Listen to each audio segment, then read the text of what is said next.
Good morning, everybody. It works, thank you. Welcome to the Crane Seminar on Business Interruption. Breakfast will be served here in a couple of minutes, and please feel free to eat during the presentation because we only have about an hour and a half, so we're trying to get food and the presentation all in. For those of you that don't know me, my name's Don Hennon, and I'm the manager of the Risk Management Department at Crane, which encompasses claims, which is me and Molly's outside somewhere. We also have 3 loss control guys that basically do your loss control for you. We have Mike Schran, Joe Kleinschmidt, and Jake Crenshaw. And I think at least a lot of you worked with them in the past. So today's seminar is on business interruption, and the idea is to just make sure you have insight on when you have a large loss. The smaller losses are a little easier to deal with, but when you have a large loss, it gets to be complicated, and you need just to be aware of what and how business interruption works within your policy. Really, BI does not really come up all that often, but when it does, they're usually big, bad, and stressful. They usually are settled really between your accountant and the insurance company accountants. The adjusters really are just sort of a middleman there. So really that's how it gets resolved with exchange of information. So today we're going to have some topics within your policy that are terms really that you need to be aware of. Extra expenses, period of restoration, co-insurance, and holding periods. We've also made a business interruption worksheet that we sent out to you guys yesterday. And I'd really encourage you to get with your accountants and go through that line by line. It's a simple worksheet, but it really gives you some information that's really important for you to have it in your brain in case you have a major loss. When you have a major loss, there's so many things that distract you to get your business back up and running. So at least if you have that in place, you at least know that you have the business interruption coverage and the volume and the limits are there for you. So I can give you an example of really a catastrophic loss. You guys have all probably heard of it, being from St. Louis. 2 weeks ago, I was in my office and I got a call from the broker asking me to go out on a fire loss. We insure Lloyd Lang Box Company. Have you guys heard the explosion down in Soulard? I'm sure everybody here has. Mary Ann has not heard that one yet, probably. I think it was on national news, though. But really what happens is 7:45 in the morning, broker calls me. He says, Don, can you go out on the fire lawsuit thing? I go, sure. So we go down to Soulard, and it's chaos. There's fire departments everywhere, fire trucks, ambulances, news crews, helicopters, anything you can think of. And they've got it all blocked off. So we really can't even meet our insured. Their building's been basically destroyed through this explosion. So we finally meet our insured about 9 or 9:30, and it's just a terrible situation. He was just distraught. They had one family member get killed in the accident. So if those of you haven't heard about the accident, we think the boiler exploded, but really what happened was the water storage tank shot out of the roof of this building, was in the air for 11 seconds, shot down the street 500 feet, and landed on another office building, killing 3 people there. So we have four fatalities, we got multiple injuries, and the insured looked distraught. So what I'm saying to you is it really helps you to know you have coverage in place to get through situations like this. The fire department's there, they're interviewing him. The bomb and arson squad's there, they're interviewing him. OSHA's there, the police.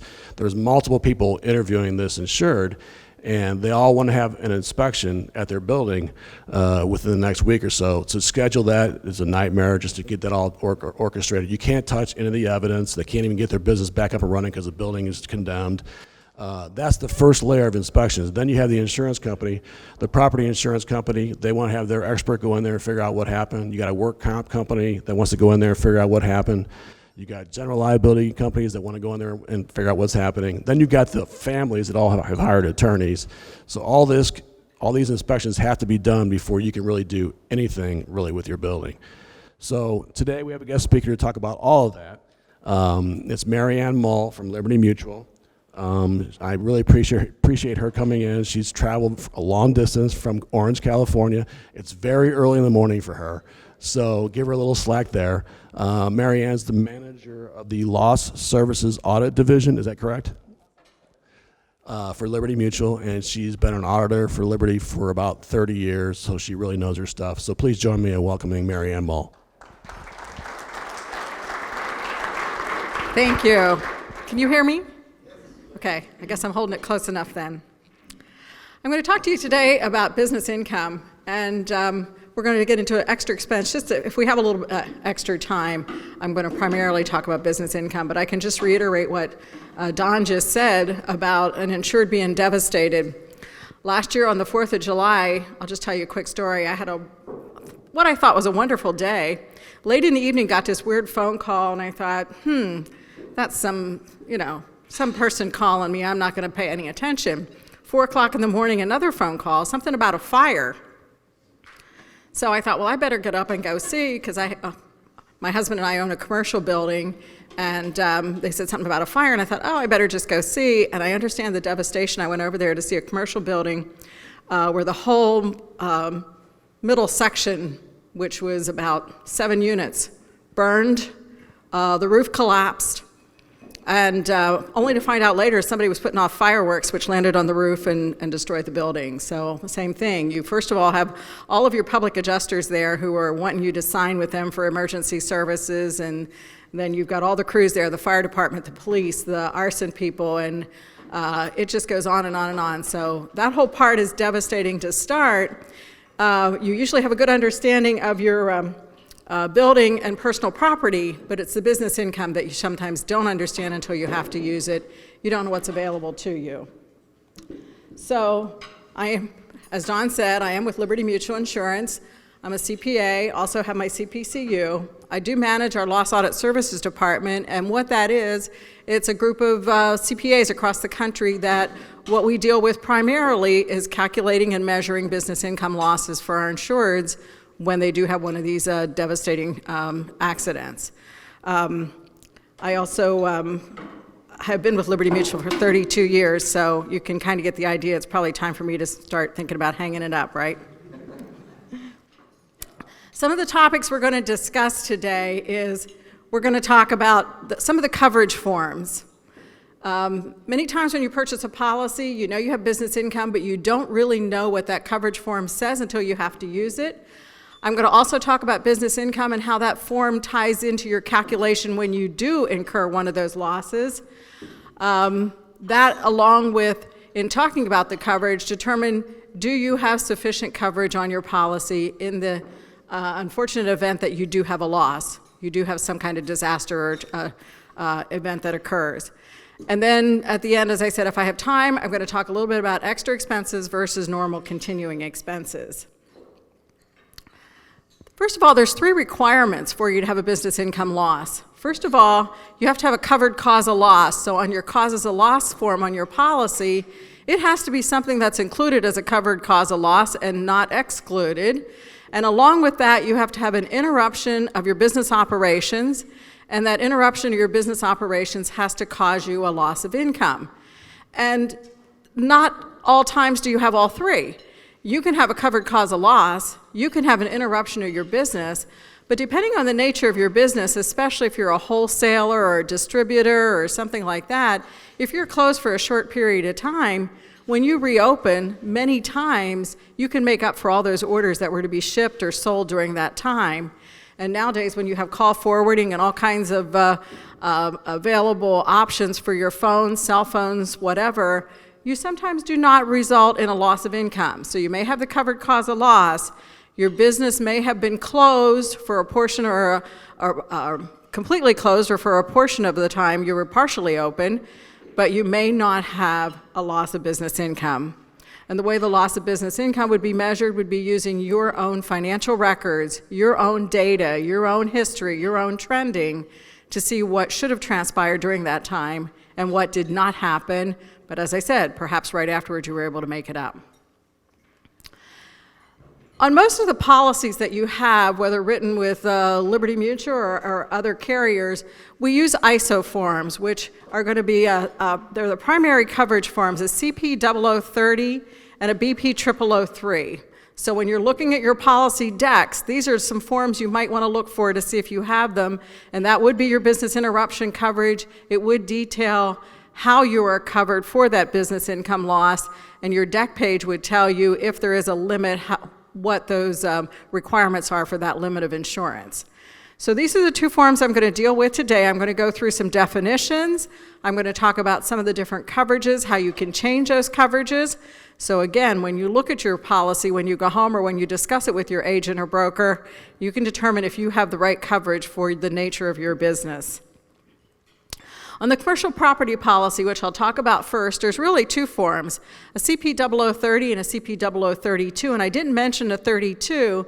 The CP0030 is business income and extra expense. It gives you the option of extra expense. On the BP 0032, it's business income without extra expense. And there still can be some extra expense, but there's a lot of more limitations to it on the CP 0030. But the definition of business income is it's your loss of net income, which is your net profit or loss before income taxes that would have been earned or incurred, and continuing normal operating expenses, including payroll.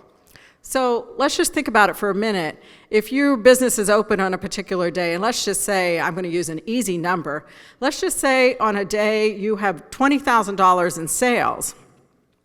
So at the end of the day, after you've paid all of your expenses out of that, your bottom line is $2,000. So for that particular day, although you may have lost $20,000 in sales, when we're looking at your net income for that day, we're looking at $2,000. But in addition to that $2,000, we know there's some expenses that you're going to continue to incur during that day when you're unable to generate that gross income. We're going to reimburse you for those continuing expenses. And one of those is if you do continue to pay your payroll, you have the option of the continuing payroll as well. So when you think about it, your P&L, your financial statement, your tax return, look at what your sales are at the top, go way down to the bottom, then add back the expenses that continue. And that's primarily how all forms are written by ISO and how we're going to measure business income loss. That CP 0030 also has a 72-hour waiting period for your business income coverage. So if you have a loss, we're going to wait 3 days before we're going to start to measure your business income loss. Those first 3 days is kind of like a time deductible. It's not a dollar amount, but it's a time period that you have no business income coverage for those first 3 days. So it has a 72-hour waiting period, usually has a limit of coverage. You have a limit, and that's why that BI worksheet that was sent to you can be used to determine the limit that you need for your values at risk, and it usually has a coinsurance requirement or coinsurance percentage. So I'm going to talk a little bit about what that means because there's a lot of misunderstanding about what coinsurance really means. The CP 0032 is not written on an actual loss sustained basis. So therefore, it has to have a coverage limit on it because we're not going to pay whatever your actual loss is. We're only going to pay up to a maximum of the limit on your policy with any effects of a coinsurance deficiency or compliance. But with any policy that you have, any kind of primary coverage there is on your business income form, there's an endorsement that you can change that. The nice thing about insurance, you've got your primary, then any endorsement that there's just tons of them out there, and I'm only mentioning a few that can change that coverage. So you decide that your business is not of the kind that you want to wait 72 hours for your business income coverage to kick in. You can endorse a form onto that. You can have the 1556, which is going to completely eliminate that 72-hour waiting period, and you're going to start your business income coverage at the time of the direct physical loss. Or you can have the 1555, which is going to reduce that 72 hours to 24 hours. So again, think about the nature of your business. Think about if you can actually wait 3 days for the beginning of a reimbursement of an income loss from your insurance company, or can you wait 24 hours? The coinsurance that's on the policy, usually there's a limit and then a coinsurance. The coinsurance percentages we see primarily are 100%, 90%, and 80%. And that does not mean that if you have, let's say, a limit of $100,000 and 100%, we're going to pay you 100% of that $100,000 in the event that you incur that loss. It means that your values and risk have to be 100% in compliance with that $100,000, and then we'll pay you full reimbursement of your loss up to the limit on your policy. The 90% the same way. We determine values at risk. you have to have a limit on your policy that represents 90% of your values at risk, or 80% of your values at risk. If you are not fully insured, then you will not be fully indemnified for any loss that you incur, no matter how small the loss or no matter how large, even if it goes up to the limit on the policy, because chances are you're not going to get to the limit on the policy. Coinsurance itself, hey, if anybody has questions as I'm going, please, I didn't say that. Please feel free to stop me, because unfortunately I'm one of these people, when I start talking, it's hard to cut it. But coinsurance on the policy, on the CP 0030 or 32, there's only 12 specific expenses that you will see on your financial statement, your profit and loss statement, your tax return, that we can exclude in your values at risk. The policy is very definite about what expenses are not included in the values at risk. So as you go back to your office today and you look at your profit and loss statement, think about everything that's listed on there would be a value at risk, with the exception of these 12 things. If you have outgoing prepaid rent, that would not be included. Returns and allowances, discounts, bad debts, collection expenses, your cost of raw stock or factory supplies. Again, your cost of goods sold primarily would not be included. If you purchase merchandise for resale, that would not be included, because that too would be a cost of goods sold. Other supplies that are consumed in your production would not be a value at risk in the event that we're measuring your coinsurance compliance. And the cost of outside services if they're under contract that do not continue. By the way, hang on just a second, Marianne. On the business interruption worksheet that we provided to you, we do not have these things on there. It's a real simplified business interruption worksheet. But if you need this information to take back with you to your office, let me know, we can get it to you. The 3 additional expenses, power, heat, and refrigeration, and payroll expenses, those 2, if you do not want either of those included in your value at risk, you have to have another endorsement on your policy. If you do not have the endorsement, the 1511 or 1510, then they are going to be included in your values at risk. And the last thing is a mining operation and some depletion things involved in that, which, unless you operate a mine, you don't have to worry about that. But we're going to include all of your expenses found on a profit and loss, with the exception of these primary 9, and the 2 of you have endorsements, in your values at risk for coinsurance. So I think my next slide, I'm going through a little bit of an example of how coinsurance is measured. If your annual net income, let's say, is $159,277, you add back your operating expenses, including your payroll, with the exception of those 9, your values at risk are $410,003. If you have an 80% coinsurance requirement, you are required to carry 80% of your values at risk as a limit. So the required limit that you should have on your policy is the $1,128,002, because coinsurance is measured on the most recent 12 consecutive months prior to the inception of the policy or the last anniversary date. So we're not going to just look at 1 month. We're going to look at 12 months of net income, 12 months of these operating expenses, and that determines your value at risk, because a policy is actually written for 12 months. So let's just say in this particular one, you had a limit on your policy. You thought, well, I'm never going to have a total loss. I'm never going to have to worry about a loss for more than a short period of time, so I'm only going to carry $750,000. When I compare that $750,000 to the $1,128,002, you're 66.49% in compliance on your coinsurance. You have a deficiency of 33.51%. What does that mean, and how does that affect you? What that means is if you have now incur a $100,000 business income loss, we're only going to pay $66,490 of that $100,000, because that is your compliance percentage. You're a deficient 33.51%, so you have $33,510 in an uninsured loss if you're not fully in compliance on your coinsurance. And I've been doing this 32 years, and I constantly have insureds say, well, I never thought I would have a full loss. I really just thought you were going to pay me 100% because that's what my percentage is. A lot of people just don't understand the repercussions of this. If you have a $2,000 loss, we're only going to pay $1,200 and some, and $1,300 and whatever dollars of it. We're not even going to pay the $2,000 because you're only 66.49% in compliance. That's across the board. It's not just if you have a limits loss. It's any loss that you have that incurs a business interruption measurement.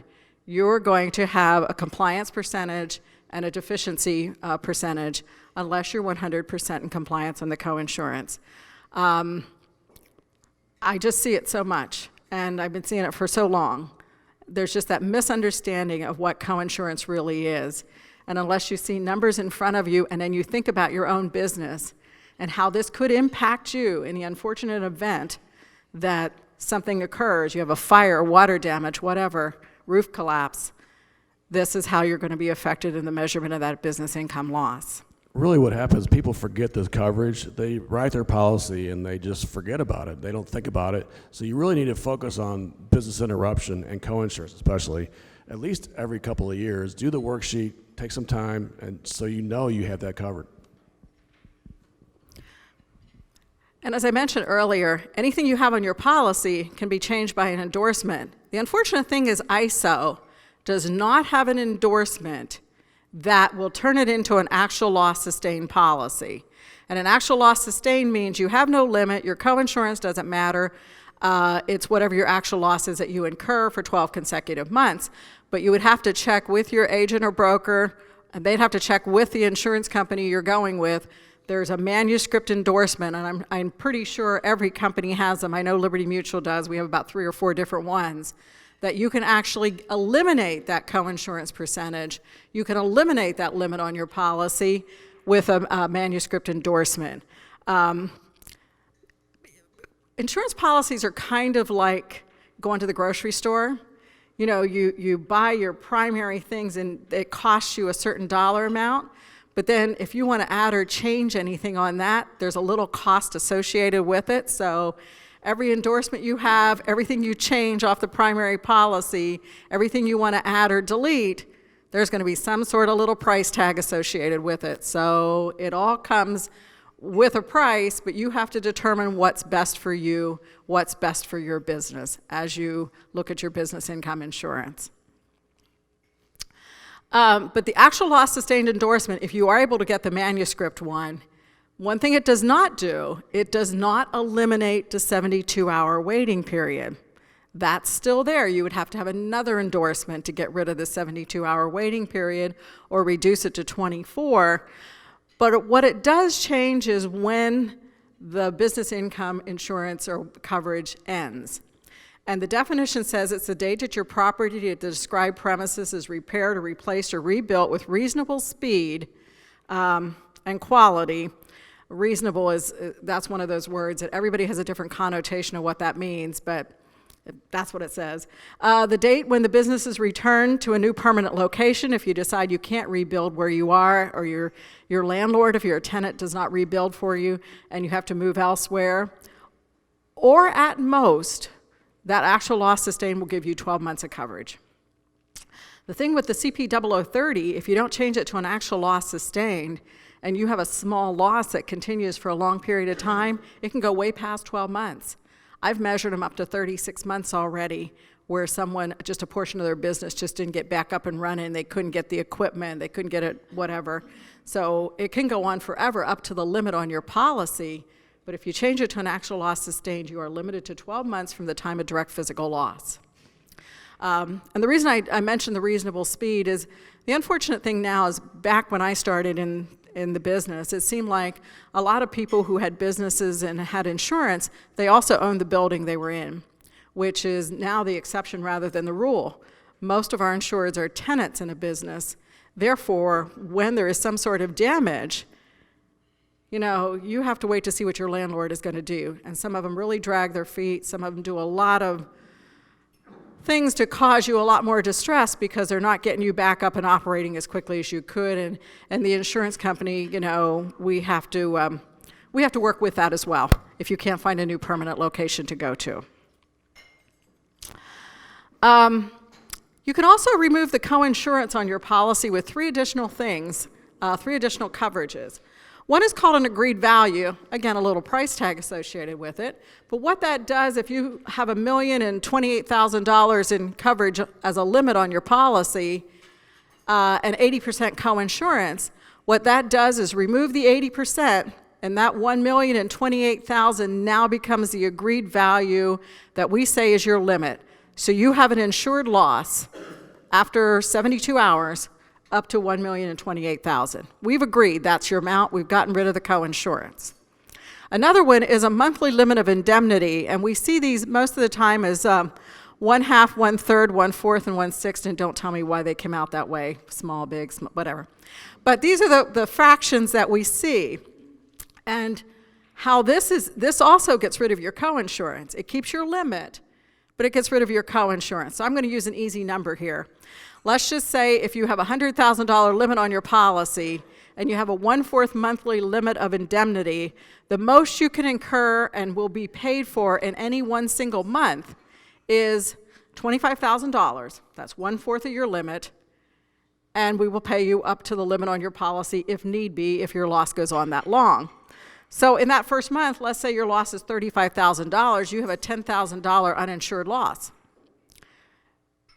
And if that continues, you will hit your $100,000 in 4 months, and your coverage is over, your business income loss, we've exhausted the limits on your policy. However, if you have a 1/4 monthly limit, let's just say your loss is only $15,000 each month. You will get reimbursed for that full $15,000 as measured, but then we can extend it past 4 months because we can go up to the limit on your policy.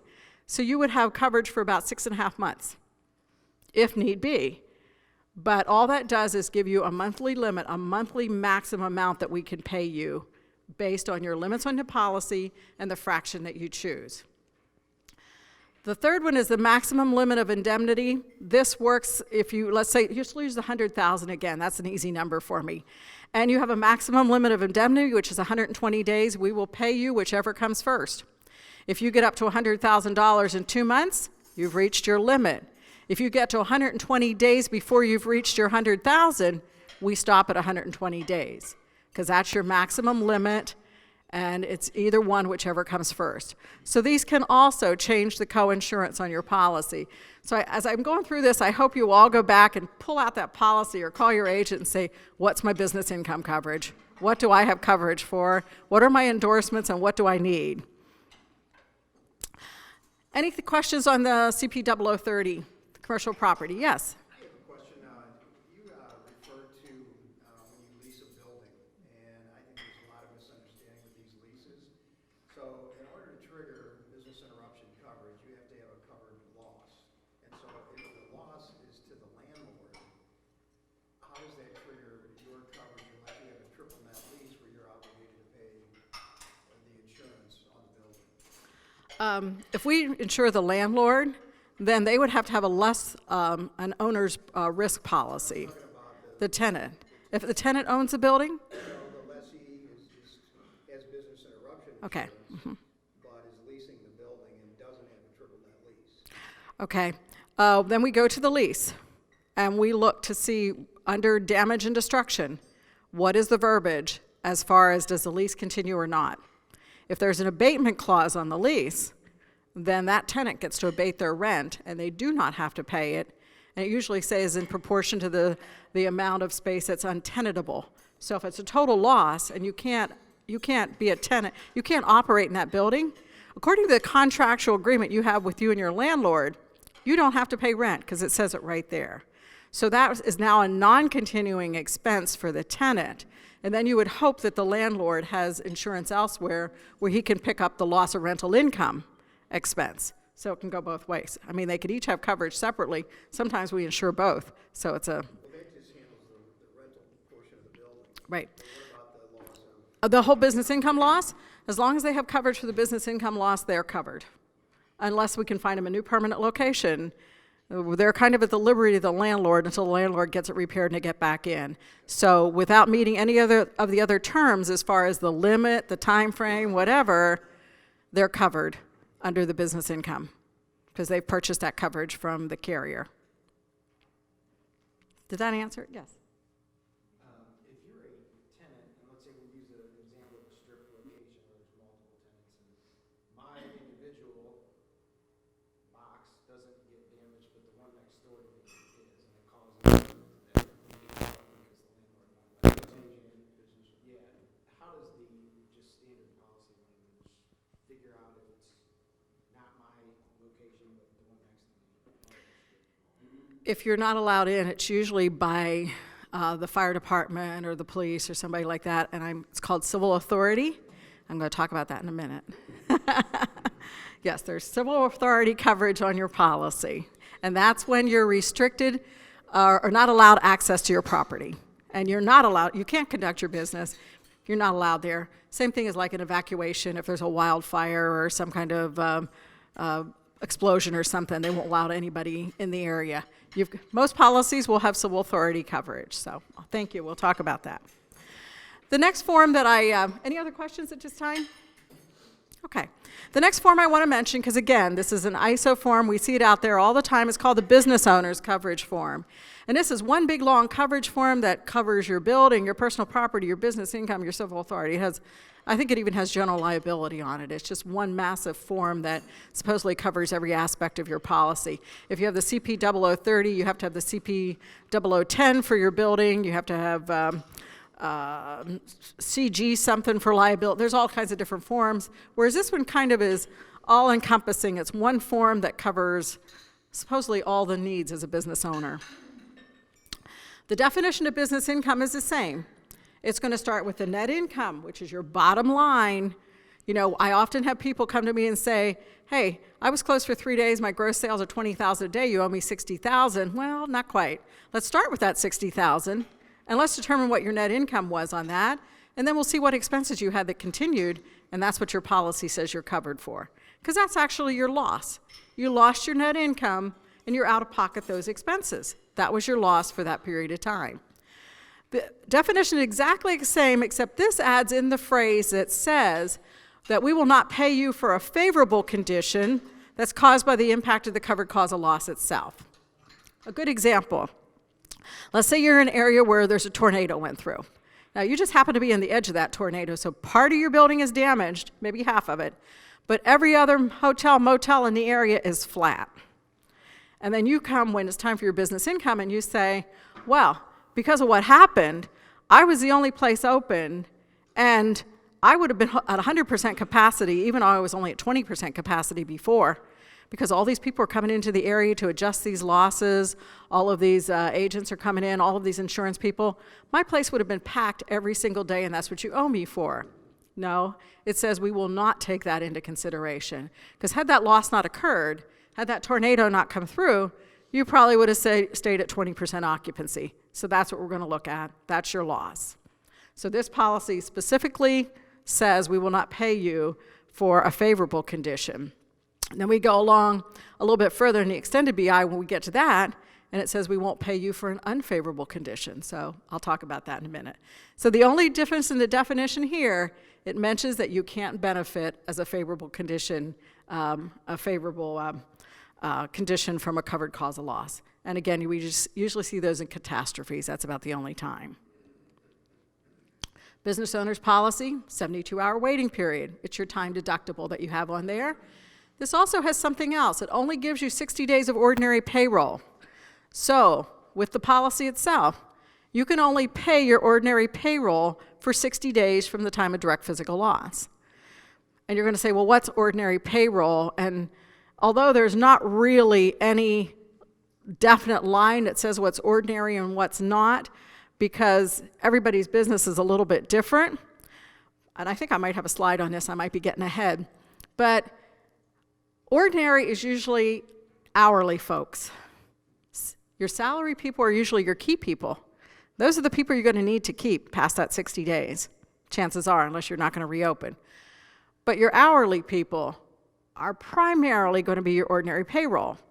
there's exceptions to that rule too. You know, you might have a key person that you never put on salary, but, you know, he might run your CNC machine or something. He might be your controller of that, and he's an hourly person, and you want to make sure that he's there when you reopen. So those are conversations you have to have with your adjuster to determine if there's somebody that maybe we would perceive as an ordinary payroll person, you would perceive them as a key person. You need to have those conversations with your adjuster up front as to who you see as key and who's not. So you get 60 days of ordinary payroll. That's it. And this is also written on an actual loss sustained, which means there's no limit, there's no coinsurance. It's actual loss sustained. The only thing on the actual loss sustained, it's up to 12 consecutive months after the time of direct physical loss. So if your loss goes on, if you're having problems there with your landlord getting that building up, and it goes on for 18 months, you've got coverage for 12, and that's it. The 72-hour waiting period, again, what did I say? An endorsement can change it. You can have the BP 0441, it's going to eliminate the waiting period. The 7919 and the 8816 are going to reduce it to 24 hours. The 7919 only reduces it to 24 hours for off-premises service utility interruption. We'll talk about that in a minute too. All of your other coverages, it keeps it 72. It's only the services interruption. So you can endorse it to change it. If your business cannot wait 72 hours before you start to be reimbursed for that business income loss, then you need to have an endorsement on there to change that. Here I just went through the basic rule of thumb on ordinary payroll. I kind of got ahead of myself. But again, as I say, it's not written in stone. Every business is unique. You've got some key people who are hourly, but primarily I would say your salary folks are your key people. They're your managers, they're your supervisors, the owners. Those are the ones that the 60 days does not apply to. But again, you can have those discussions with your adjuster or your auditor at the time that your business income loss is being measured, or early on before we hit the 60 days. And as I said, what it really means is if you have the 60 days, you decide you want to be a good employer and you want to continue to pay those folks after the 60 days, you can do that. We can't tell you not to. The policy can't tell you not to. It's just that you're not going to be covered for it. It's out of your own pocket. You will not be reimbursed as that as a continuing expense. So do think about that. That's we see most of the policies coming through anymore to have that endorsement that eliminates the 60 days of ordinary payroll. You can have these are the endorsements that can eliminate it. You have a 7076 and a 7919. Both will eliminate your 60 days of ordinary payroll, which means you can pay those folks for as long as you choose to. I think the policy does also say, if you look under the how loss is going to be measured, it says the necessary employees, and it does say necessary to resume your operations at the level it was on the date that the loss occurred. So as a person doing this for 32 years, I have a really, really tough time with somebody who owns a restaurant telling me that their dishwasher is a key person, or their bell person who busses the tables, because you certainly, before you reopen, the insurance company would offer you that payroll to train people. So if you have those jobs that are not so skilled and they can be trained within a few weeks, you would have that continuing payroll at that time. That would be some pre-opening costs for you, perhaps even measured as an extra expense to get reopened, depending on your carrier. But you have that option. So I sometimes, when I have these discussions with an insured, I have a hard time understanding why all of their employees would be necessary when you can train them to do that perhaps unskilled job within a reasonable amount of time. I'm going to talk a little bit about the period of restoration, and there's a lot of misunderstanding on what the period of restoration is. It's pretty easy to see that on the policy, 72 hours. You've got 72 hours from the time of direct physical loss till your period of restoration starts, unless you endorse it to change it otherwise, to eliminate it, or 24 hours. When does it end? Well, the policy specifically says the date when the property, the described premises, should be repaired, rebuilt, replaced with reasonable speed or similar quality, or the date when the business is open in a new permanent location. As I said, one of the things we see now is landlords who drag their feet. Is that really the tenant's fault? Then we have to look on the other side. Did that tenant diligently try to find a new permanent location or a temporary location, really, to operate during that time? We're looking probably more at a new permanent location. Is there space available? What is out there that they could have relocated to? But the policy specifically says reasonable amount of time. Now, I'm going to tell you, we had recently a small fire in a laundry, commercial laundry, or, one of the people where you go and wash your clothes, one of them. 3 dryers burned, a little bit of smoke damage. Well, this insurer decided that he wanted all new washers and dryers in there. So he kept putting off, saying, this is wrong, that's wrong. There was nothing wrong. We had cleaned the dryers. We had everything. They were running, operating, everything. There was nothing wrong. He just wanted all new equipment. So he stayed closed for about 5 months, waiting for Liberty Mutual to buy him all new dryers and all new washers. Well, when it came to the business income loss, reasonable speed, and things were repaired and ready to operate within 3 weeks, we measured a 3-week business income loss. Well, of course, he's very unhappy. We didn't comply with the terms of the policy, but we did. Reasonable speed. We got somebody in there to do that cleaning right away. We got a ServPro or somebody in there right away to do the cleaning. We got somebody in there to repair and make sure that those dryers were operating quickly, all within 3 weeks. But he had decided that he wanted all new equipment and decided not to open. So reasonable speed, and that's something you need to be communicating with your adjuster or through your agent to the adjuster. What is reasonable speed? What are they looking at as the amount of time it should take you?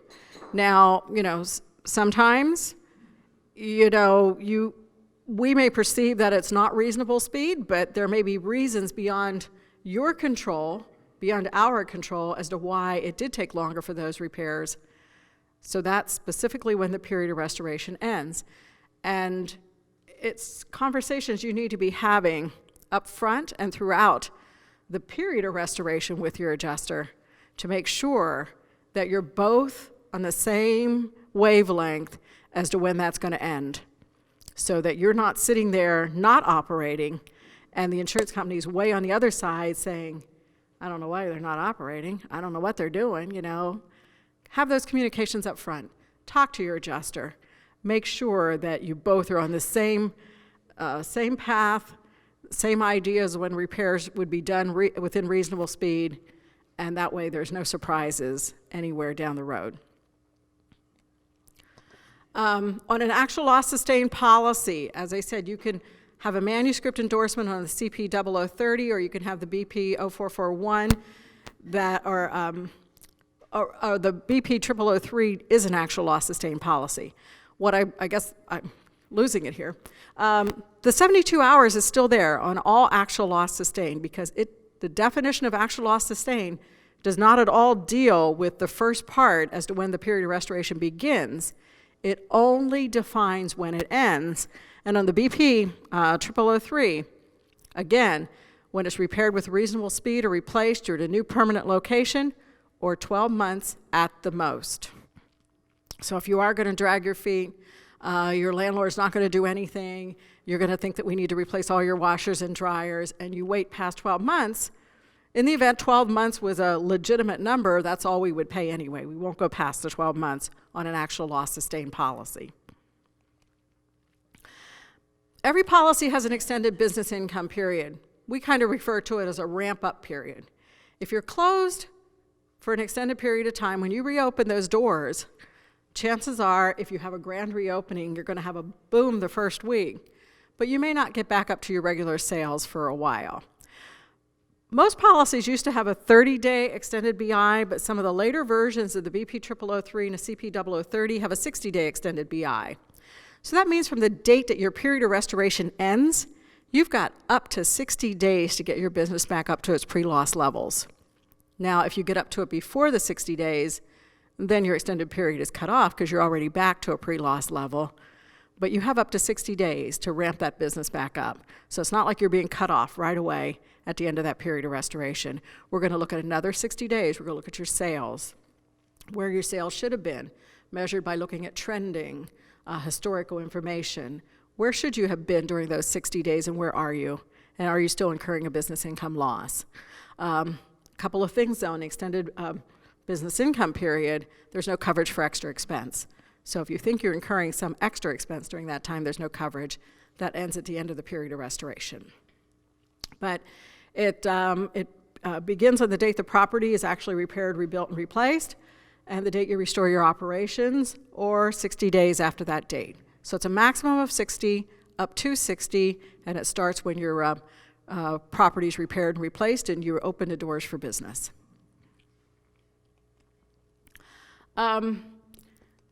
This is where I said about the unfavorable condition in the extended BI. Lots of times, I remember, don't we all, Hurricane Katrina. I spent a lot of time down in New Orleans or in that area during that time. But some of those businesses are never back up to where even today are not back up to where they were because people didn't move back in. So you can't have an extended business income because of an unfavorable condition caused by the covered cause of loss. So because Hurricane Katrina, everybody moved out. Now the businesses are repaired, replaced, reopened, but there's no customers because nobody's there. Everybody's moved to another town. You don't get an extended business income period for that reason because it's an unfavorable condition. Nobody had any control over that hurricane.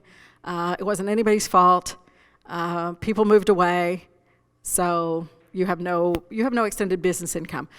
So generally, when there's a catastrophe comes through, there's not really any extended business income coverage because most of it is going to be as a result of an unfavorable condition from that direct physical loss that occurred in the area.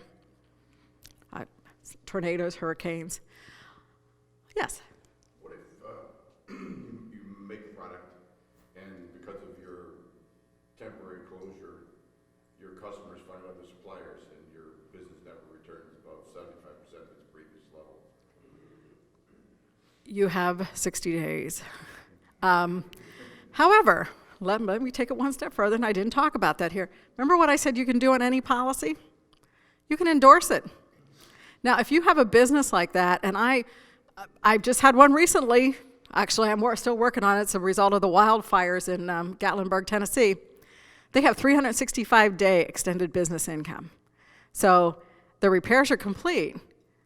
Now I have to look up to 365 days to see when their business got up to pre-loss levels. So if you feel the nature of your business is such that your customers are going to go elsewhere just because of the product that you make, and you may not get those customers back, then you might want to talk to somebody about extending that. You know, you can do it 90 days, 180. Like I said, I've seen them up to 365 days. Other than that, you get the 60 days, and that's it. Off-premises utility coverage. Neither the CP 0030 or the BP 0003 cover you for a loss of business income from an off-premises utility interruption. What's an off-premises utility interruption? Well, if a transformer blows down the street and your business can't operate because you have no power, a storm comes through and takes down the wires down the street, not on your property, but down the street, and you have no power. You can't operate. You can't get generators in there to operate. If you have one of these forms, unless you have an endorsement and change it, you have no coverage for off-premises utility interruption. So you have to endorse that onto the policy. CP 1545 adds it to the CP 0030, which is the commercial property policy, and the 7919 adds it to the BP 0003 with a 24-hour waiting period. I'm looking around, I see people's eyes rolling thinking, how in the heck am I ever going to remember any of this stuff? Well, talk to your agent, talk to your broker, find out what coverage you have. And this is all just to make you aware of business income coverage, what you may run into in the event that you have one of those devastating losses that Don talked about, and just to make sure that you understand and you have proper coverage when one of those does happen. Civil authority, you brought this up a minute ago. What's needed in order for you to have civil authority coverage? You have to have an order by civil authority, and it has to be due to a covered cause of loss, and it has to be at a location other than the premises that's described on the policy. So, you have to have, it's usually the fire department, the police, somebody who restrict access to your area. They will either usually make that available to you, or lots of times you can get it off the media. You can find out what areas are restricted, where you can't get into. Maybe not so much in a strip mall, but they should be able to give you something that says you're not allowed access. And it's a covered cause of loss, so it has to be something that's covered, water, fire, whatever the damage is. And it has to be at a location other than where your premises is, as noted on the policy. That could be your guy next door. He's not on your policy, he's next door, he caused you to lose business, so you've got the civil authority coverage. And the loss of income, again, will begin 72 hours after the time of the order, and extra expenses do begin right away, though, if it does have extra expense coverage. So again, that 72-hour waiting period is there. That time deductible is what it really is, but you do have coverage for that, and all of that has to result in a loss of income to you, and that is available to you on your policy. Civil authority is both on the 0030 and the BP 0003. Now, there's some new forms out there on civil authority. I should mention the original forms had, you had coverage up to 21 consecutive days after the time of the order. So it would give you up to 3 weeks, because primarily within 3 weeks, that order should be lifted and you should be back in. If not, the old form gave you no coverage. You had 3 weeks, that was it. Oh, what did I do? Oh, there. Okay, now some of the newer forms that we have, it's really interesting because you still have the civil authority coverage, but you don't have to have an order that evacuates you or restricts access to your property, but there has to be an order within a mile of your described premises. So if you're operating a business here and a mile down there's let's say a wildfire. We have so many of those in California, and I talk about them all the time. A mile away there's a wildfire, and they have evacuated the area and there's restricted access there. You can file a business income coverage, business income loss, if your business is affected, if you're within 1 mile of where that order was given. That's unique, because we didn't used to have that. And this also extends it up to 4 weeks instead of 3. So the newer coverages you're getting probably on your renewal policies are going to give you up to 4 weeks on civil authority, and you could be within a mile. You do not have to have a direct order from the authorities that say your access is restricted. That changes it just a little bit. How am I doing on time? Okay? I think I'm okay. All right. I'm going to talk a little bit about, that's pretty much what I'm going to talk about in coverages. Any questions on coverages? Anything I wasn't clear on? I see a lot of deer in the headlights looks.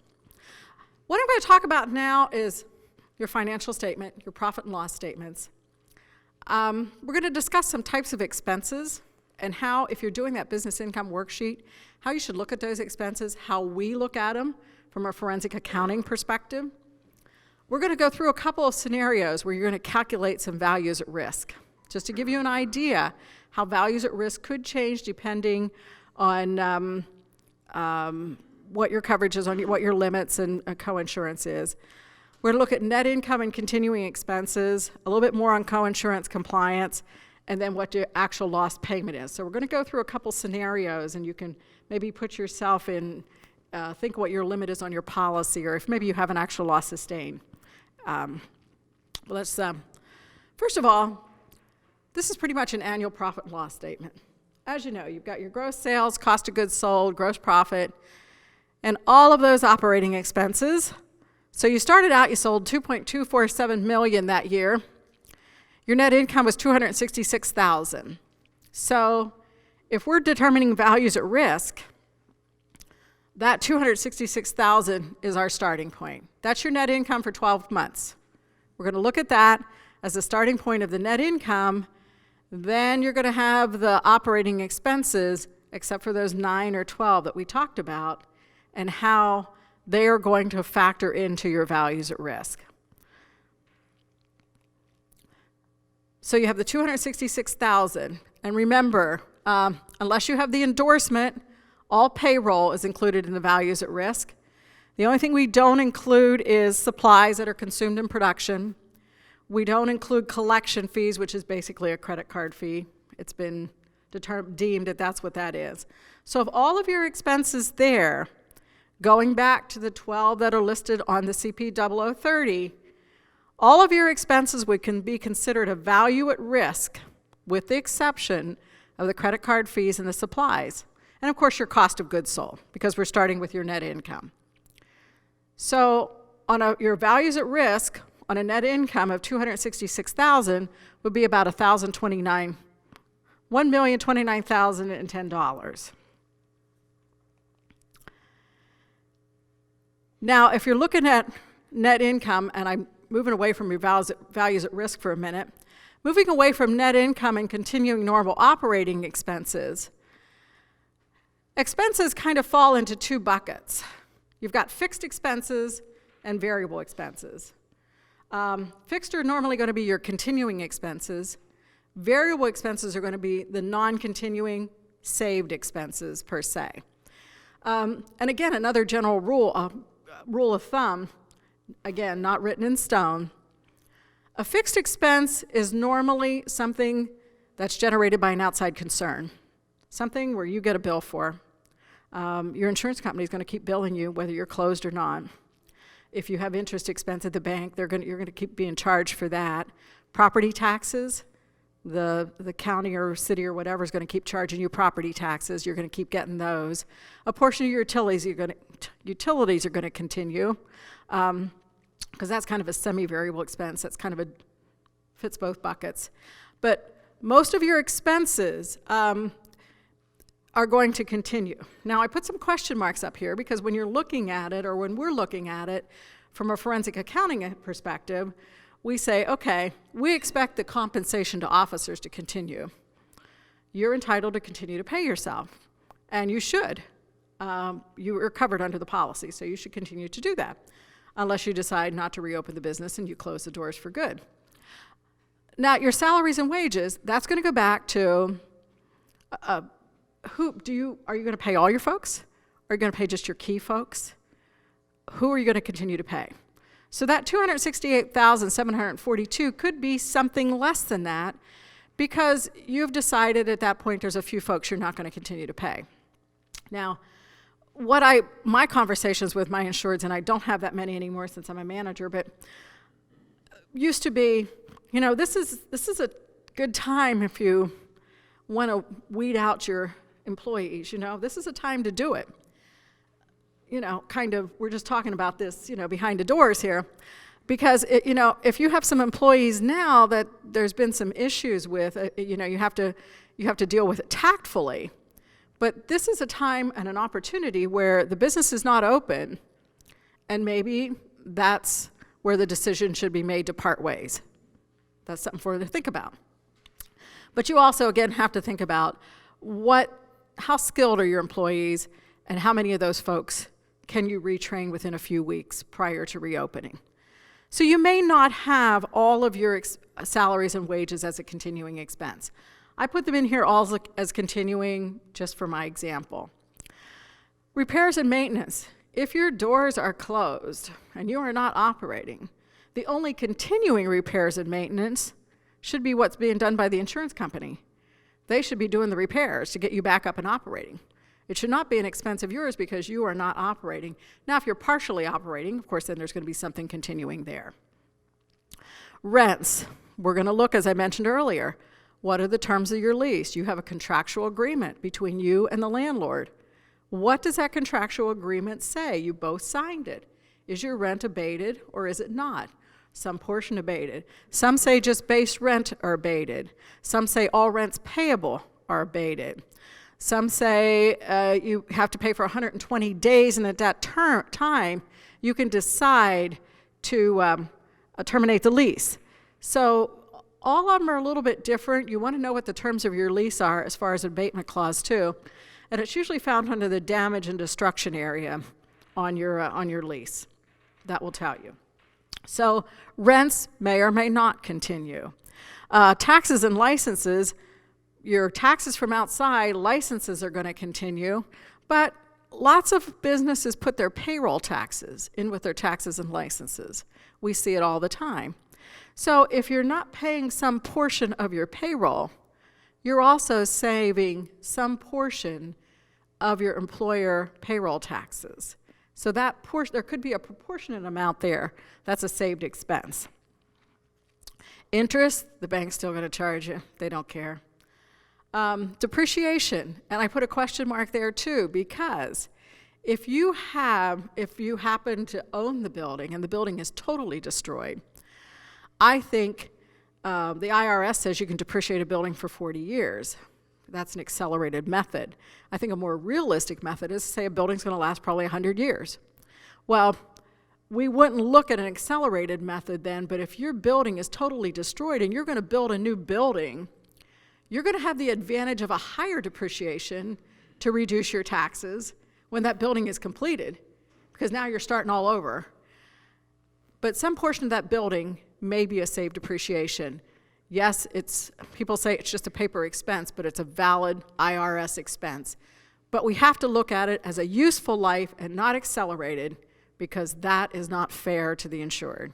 So maybe you have a huge piece of equipment that cost $300,000, and that's totally destroyed, and you're going to get a new piece of equipment. You may be depreciating it at 20 years. What's realistically? Would it have lasted 40 years? You know, we usually like to make the useful life as long as possible to make the impact of that saved depreciation on you as minimal as possible. But looking to the other side, now when you replace that piece of equipment, it may cost you $500,000 now. Now you're starting with a brand new asset, a brand new accelerated depreciation at $500,000, instead of something that already is partially depreciated and the original cost was only $300,000. So you've got an advantage now of a higher dollar expense to reduce your net income, your taxes payable to the government, and you also have it now for a longer period of time because you got a brand new asset. So it's to your advantage, and we try to make that impact on depreciation as realistic as possible. Advertising, if you're closed for a long period of time, depending on your advertising, it's going to stop. Grocery stores especially, you know, if you run ads every week, you're not going to keep doing those. If you're in the Yellow Pages, yeah, if that's your only advertising, yes, that's going to continue. Alarm and security, depends. Bank charges, those little fixed charges from the bank, yeah, they'll continue. Credit card fees and supplies should not continue. Utilities, if you're an energy high type business and now you're not operating, maybe you won't see the impact immediately, but after a couple of months, it's going to go down to just your fixed charges on there. The only thing that could happen there, we also take this into consideration, if you have construction folks in there rebuilding and running all kinds of equipment, your utility bills could be as high as possible, so there may not be any saved expense there or non-continuing expense. Insurance is going to continue. Workers' comp will only continue if you pay your employees, although you may be charged a set workers' comp each month by your carrier. At the end of your term, whether it's a year or 2 years, they make an adjustment to your actual payroll. So if you overpaid, you get money, you get a credit. If you underpaid, you owe. So your workers' comp is not going to continue in the long run because you're not paying those folks. Legal and accounting, normally you still have an accountant doing your books. And amortization, if you have that on your financial statement, that's going to continue as well. Everybody knows what amortization is, right? Yeah, good. I always have to tell adjusters that. They go. So anyhow, on this particular loss, your net income for a year and continuing expenses could be $982,007. That could be what the insurance company owes you in the event that you're fully insured and you have no co-insurance deficiencies. So let's go on a little bit further here. Let's just say on that policy, you had a CP 0030, and you decided that $650,000 limit, because you're never going to be totally shut down. We hear that all the time. It's never going to be for more than a month. It's not a big deal. And you have 90% co-insurance. So if you see over here, I calculated values at risk on the second column as $1,029,010.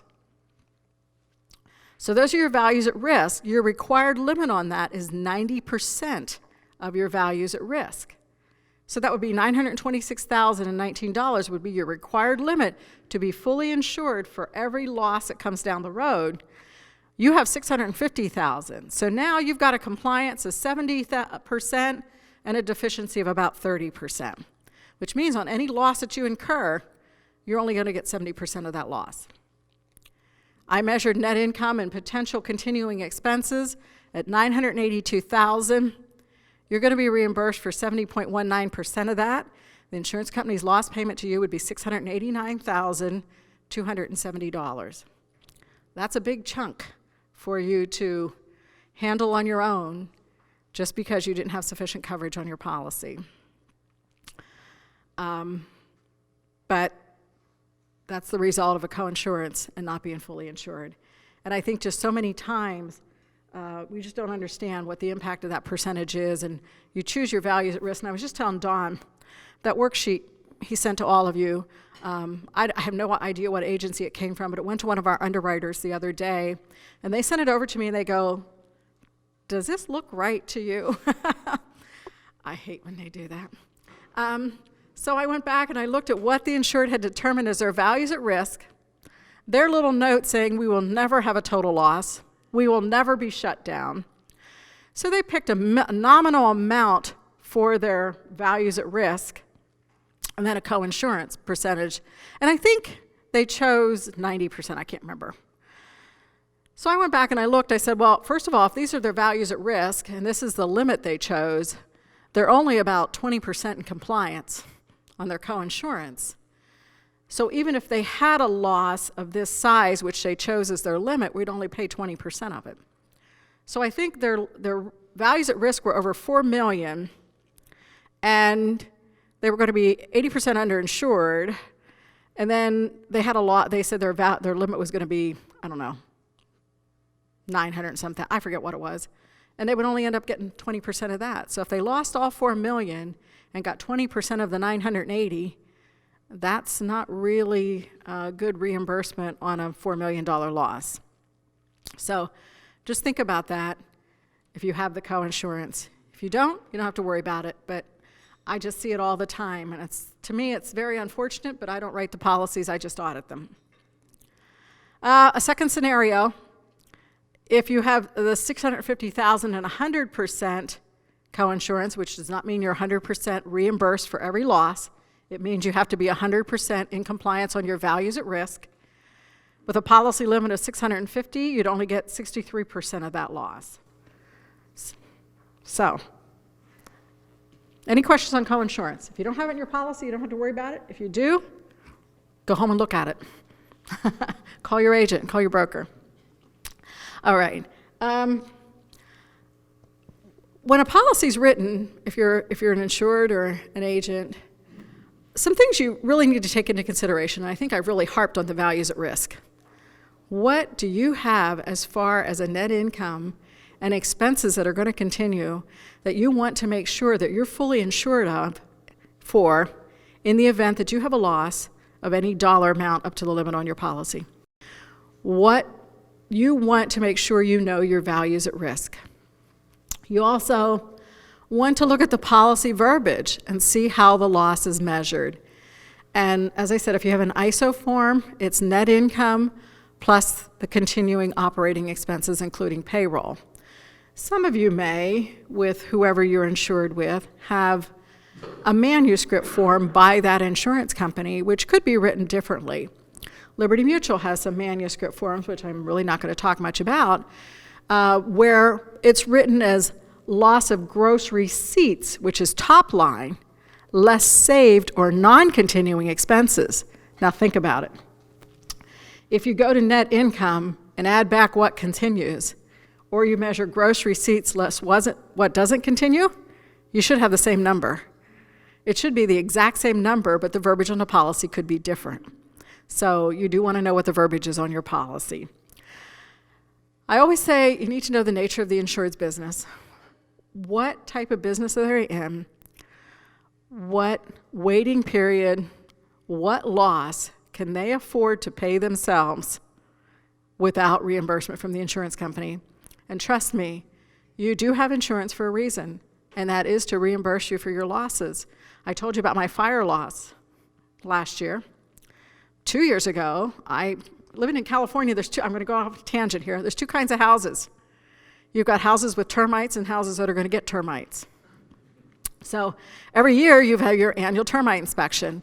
I was home from work one morning, and this was about a year after my husband passed away. I was upstairs working in the office, and my termite inspector came. I thought, oh, good. He said he'd be out of here by noontime. I can go to the office. About 3 minutes to 12, I heard this horrible sound. He was up in my attic, stepped on the main pipe to my fire sprinkler system in my house, destroyed my whole house. Long story short, I lived in a hotel for 5 months. Whole inside of my house is new. They had to knock out all the walls and everything. So anyhow, I was glad I had insurance. Both times I've been glad I had insurance, and I was glad I was fully insured.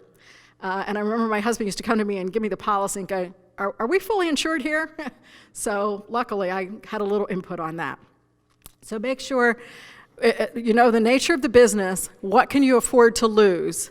What can you afford to pocket yourself, pay financially yourself in the event that you have a loss? Because that's what's going to happen. And make sure you have the appropriate endorsements on your policy. So I'm going to tell you a couple of things that have happened, losses I've seen over the years, and what devastation this can cause. The first one is, I think this was in Chicago years ago. We had a fire on February 12th that destroyed the contents of the building. CP0030, so it had a 72-hour waiting period. The insured was a florist. February 12th, 13th, and 14th. He had 60% of his annual business in those 3 days. What was my news to tell him? You have no business income coverage until February 15th. No one buys flowers on February 15th, and even if you forgot to buy that special person flowers on the 14th, you better not bring them home on the 15th, because you're going to go out the door with them. So this guy had absolutely no coverage for the 3 busiest days of his year that made up 60% of his annual business. That was devastating. I also had one that was a property management company, and they managed, and this was where we had some fires in California, managed a huge property of apartments and condos. They had no ownership in that property, and that property generated 85% of their annual management fees. The wildfires came through and destroyed the entire property. The management company had no dependent property coverage on their policy. Let me tell you what dependent property coverage is. Dependent property coverage is coverage you buy for a property that you don't occupy or conduct any businesses in. But you buy coverage on that dependent property if they are a major supplier of yours, if they provide raw materials, finished goods, whatever it is. If they're a source that generates, that you would lose a lot of income if that premises was destroyed, you want to carry dependent property coverage for them. So you would have a loss of income coverage in the event that that property is destroyed. Years ago, I had one. It was a women's accessory store in Beverly Hills, and they imported most of their stuff from one manufacturer in Italy, and his place burned to the ground. They had dependent property coverage. So we would pay them for loss of income up to the limit of dependent property coverage they had in the event that we could measure a loss of that size, because their property depended on that industry in Italy supplying their goods to them. This company had no dependent property coverage. They got nothing as far as loss of income. We insured the property management company. They didn't have any ownership in that property. Years ago, I had a restaurant in Inner Harbor. It was on the 4th of July. If you've ever been to Inner Harbor in Baltimore on the 4th of July, it's a huge weekend. Local festivals, craft shows, huge fireworks display there, just absolutely beautiful.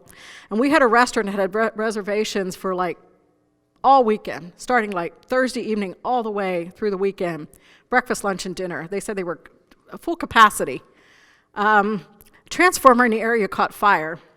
Because it was a holiday weekend, They couldn't get a new transformer in there, one that would accommodate all the businesses in that area. So they had no power for 4 days. They had no off-premises utility coverage on their policy. So all that business they lost during the 4th of July weekend, there was no coverage for them for business income. I think I have one more. 16-story hotel building, 3 large banquet rooms, weddings in each banquet room on the Saturday. On Friday, they had severe water damage. You know how people in hotels, for some reason, let their tub run over. They decide to wash clothes and hang it on the sprinkler head. You know, stuff like that happens all the time. Severe water damage that came down and damaged, because it must have ran forever, all the banquet rooms. They had a 72-hour waiting period. They got no reimbursement for their loss of income from those 3 weddings, which would have had them at full capacity, not just in a hotel because of guests, but also the banquet rooms would have been full with the wedding receptions. Just some things that I've seen over the years where when you tell an insured that, as Don said, they look at you like, what foreign country are you from? Because they just do not understand that that's the way their policy was written, and there's nothing I can do about it. I can just interpret it what they purchased. So again, consider the nature of the business. Also, you might want to look at key sales periods, seasonality. You know, there's also endorsements that you can get on a policy called peak season. So if you happen to be a retailer who stocks up a lot of inventory for the holidays, and you want to have extra coverage for that inventory on hand because you might have a limit on your policy, you can get a peak season endorsement. We also can see peak season endorsements for things that are like on a boardwalk or something, where you know, you might want to look at their business, but you know, it's going to be peak at certain times of the year. We should see that in their sales, but they can also get those endorsements on there as well. So you want to know when their key sales periods are. What are those effects of the waiting period going to have on your business? What is a 24-hour wait, a 72-hour wait? How is that going to impact you financially? You need to know that. Sources of inventory. Where do they get their raw materials from? Where do they get their finished goods from? Who do they purchase from one person? Do they purchase from many so that if one had a loss, you wouldn't be impacted because you still have other opportunities to get your inventory and your raw materials in? And then most of all, if you're an agent or even if you're insured, are your needs being met by that policy? Because if you have a policy for business income coverage and it's not meeting your needs, then I hate to use the term, but you pretty much have a worthless policy. I mean, it's going to pay you something, but if it's not meeting your needs 100%, you're going to have to pocket a loss yourself. And how's that going to affect you in the end? So you really need to consider, is that policy meeting the needs? Anything on business income before I talk a little bit about extra expense? And I think I do have a little bit of time for this. So, yes. Are there any other options on that, the waiting period other than 2472? Yes. On a CP 0030, you can have the 1556, which eliminates it completely. So as of the time of direct physical loss, your business income coverage kicks in right away. And on the BP 0003, you can use the 0441, the BP 0441, that completely eliminates it too. So you could do that. If somebody establishes a limit that's actually higher than what they can substantiate, then they're just wasting the premium. You haven't really mentioned that. No, I haven't. And you know, that's interesting that you mentioned that. And I had one of those the other day. I was somehow over the holidays, you know, when everybody wants to take time off, and why should I take time off? All these losses come in. So I took some assignments myself, and it was one that it was an owner's risk, owned a lot of properties, had it on a blanket limit with a co-insurance. So my request for records was I need financial statements from all those properties to determine the total values you have at risk and if your co-insurance is in compliance. And they sent me all their financials, and I went back to them. I go, this can't be all of them. Yeah, that's all of them. Can you send me the tax returns, you know? And they tied into the financials. And they had a limit about twice of what would have been required.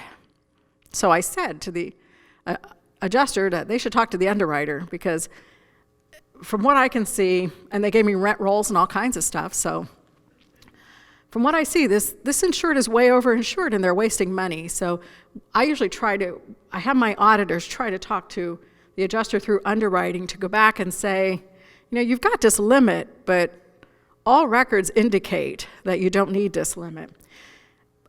We don't see it very often because our underwriters are supposed to get those financial documents when they write the policy. As we all know, sometimes things slip through the cracks. Obviously, this either wasn't reviewed correctly. Another thing that did happen, there was 3 properties on there that were sold prior to the date of the policy was written. So they shouldn't have even been listed on there, but they were. So yes, we do see it once in a while. And, why should you carry insurance for something you don't need? And we try to, from our end, make them aware of it. And I have to tell you, coming from an auditor, I'm not sure whatever gets changed on those. You'd like to think that they do. But we see the other side more often where they're underinsured. Yes. Last question that goes beyond a year. I've got a 50-unit apartment building that's 60% destroyed in fire or whatever. It's going to take 16 months to rebuild and probably another 6 or so months to be back to 100% occupancy. So we've blown past the 12 months after the period of restoration begins. How do I ensure that? The only way you can get past the 12 months is if you have a limit on your policy and it's not on an actual loss sustained. That would have to be the CP 0030 or a manuscript form from your carrier of that sort. The way you can get past it on the extended BI is, or after your 12 months, or actually after the building becomes tenantable, after you could get tenants back in there, it would be your extended BI. Normally it's 60 days. As I said, you can endorse on up to 365 days, and that would cover you until you get tenants back in there. But in just the restoration, I go beyond 12 months. Yeah, that's just it. If your policy is written on 12 months, an actual loss sustained, there's really, I don't know anything that changes that 12 months. Like I said, the only thing that gets past 12 months is if you have a manuscript policy from your individual carrier that gives you more than 12 months, or if you have that CP 0030 with a limit or an agreed value, then you can go past the 12 months. But other than that, the 12 months is a cutoff. Unless you're in California, they have a policy that extends it to 15, but if you're not in California, which I'm assuming you're not, other than that, it's 12 months. And yeah. And the only thing you can do is, try to cover that extended BI next time, whether they would we call it 323, but you can re-endorse things on whether they would do that now. I don't know, because I don't know who. But that's the only way you could do it in the future. All right. I have a few minutes yet, so I'm going to talk just a little bit about extra expense unless we have other questions. Okay. Extra expense. Again, sometimes there's not an understanding what extra expenses are. That's necessary expenses you incur during the period of restoration that you would not have incurred, would not have transpired had you had no direct physical loss. And the policies pretty much say that they have to avoid or minimize the suspension of the loss and continue operations, or just avoid or minimize the suspension of the business. There's no waiting period for extra expenses. So at the time of your direct physical loss on all ISO policies, your extra expense kicks in right away. You don't have to wait 72 hours, 24, whatever. It kicks in right away. But your extra expenses should be necessary. They should be extra, over and above normal. So lots of times an extra expense is going to be a temporary rent, rental of generators to dry out, outsourcing, things like that to get your products made, or a portion of your product finished or work on it. It could be extra, which is over and above normal. And the reason I say it has to be over and above normal, if you're going to use employees to make up time and you're going to pay them extra overtime, or they're going to incur overtime, which they never did, that would be an extra expense. So that's over and above normal.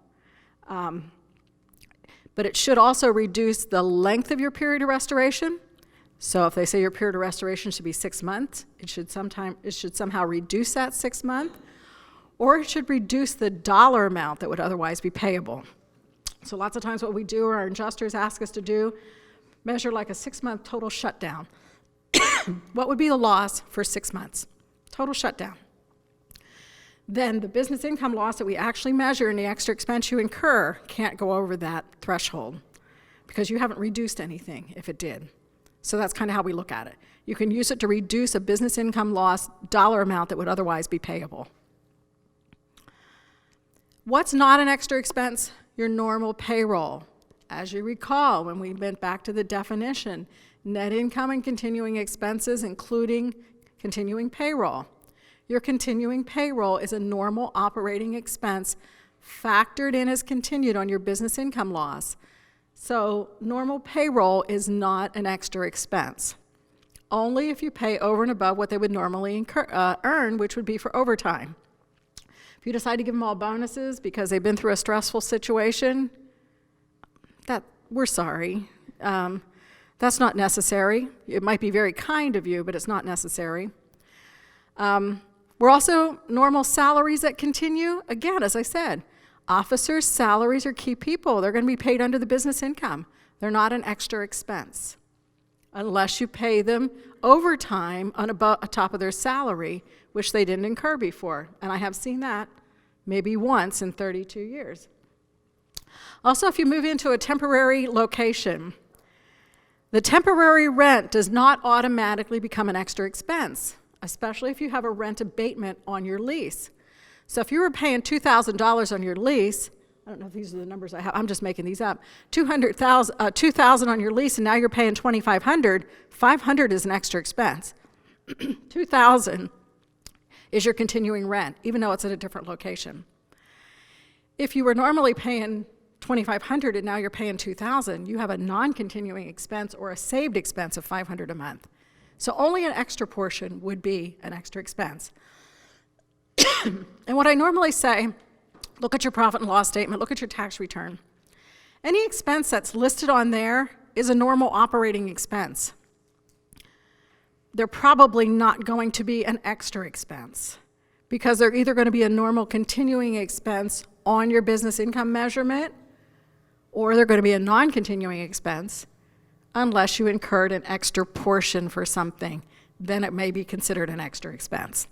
But those normal expenses are normally not considered as part of an extra expense. And we see that all the time where claims come in. Every expense they continue to pay, they claim as extra. It's not. It's normal. We show you how you factored into their business income measurement, and then anything extra over and above would be the extra expense, not the normal operating expense. Any questions? I think I did pretty good, huh? Is extra expense, is there usually a limit on the policy for that, or is it just, in other words, is it wide open? Is that if you can substantiate it? On the CP 0030, it would pay you up to the limit on your policy with any co-insurance. Well, extra expense falls outside of co-insurance, but we would never go above the limit on your policy combined with business income on a CP 0030, because you've got a limit. If it's an agreed value, same thing. Monthly limit of indemnity, same thing. We're not going to go above your monthly limit, and it would be BI and extra expense combined in that payment. So it's an extra coverage, not an extra limit. It's not an extra limit. However, that's a good point. On the BP 0003, we'll pay actual loss sustained, but on the BP 0003, they're more in tune with it has to reduce your dollar amount of your loss, or it has to reduce the suspension of your loss. So if your extra expense doesn't do either one of those, then it's not always paid as an extra expense. You may think it's an extra expense, but it's not. But there's also a form called a CP 0050 that gives you just extra expense coverage, and you can have a limit on your extra expense in addition to your other coverage forms. So there is a form out there. Also, a lot of property extension endorsements, and I'm sure a lot of companies have them, give you extra limits for business income and extra expense, $25,000 here, $50,000 there, whatever. So there's a whole slew of those that I am not even mentioning, but they're out there. Okay. All right. Thank you very much. If you have any questions, please feel free to ask me.